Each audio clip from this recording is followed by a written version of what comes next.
ଘରେ ଯଦି କିଛି ବି ନାହିଁ ନା, ଯଦି ଭାତ ବଳିଯାଇଛି ତାହେଲେ ବନିଯିବ ସୁପର ଟେଷ୍ଟି ଟିଫିନ୍ ରେସିପିଟି। ତ ପ୍ରଥମେ ଗୋଟେ ପେନ୍ ନେବା, ସେଥିରେ ଆମେ ଅଳ୍ପ ଟିକେ ରିଫାଇନ୍ ତେଲ ଏଡ଼୍ କରିବା।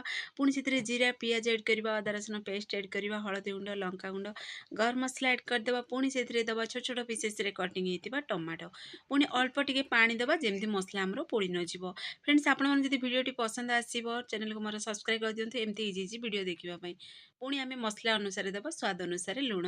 ଭଲସେ ମିକ୍ସ କରିଦେବା। ଏଠି ମୁଁ 4ଟି ଅଣ୍ଡା ଦେଇଛି, ଏଇଟା ପୁରାପୁରି ଅପସନାଲ୍ ଅଛି।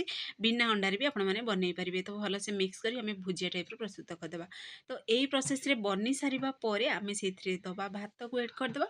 ଭଲସେ ଟିକେ ମିକ୍ସ କରିଦେବା। Chilli sauce, tomato sauce, soya sauce add କରିବା। ପୁଣି ସେଥିରେ ଆମେ ଏଡ଼୍ କରିଦେବା କସ୍ତୁରୀ ମେଥି। ତ ଫାଇନାଲି ଆମ ରେସିପିଟି ପ୍ରସ୍ତୁତ ହେଇସାରିଲା। ସ୍ୱାଦ ଅନୁସାରେ ପୁଣି ଦେବା ଲୁଣ, ଯେହେତୁ ମସଲା ଅନୁସାରେ ଲୁଣ ଦେଇଥିଲେ, ଭାତ ଅନୁସାରେ ଲୁଣ ଦେଇ ମିକ୍ସ କରିଦେବା। ଫାଇନାଲି ରେସିପି ପ୍ରସ୍ତୁତ ହେଇସାରିଲା। ଆପଣମାନେ ଲଙ୍ଗରେ ଦେଖାହେଉଛନ୍ତି ତାହେଲେ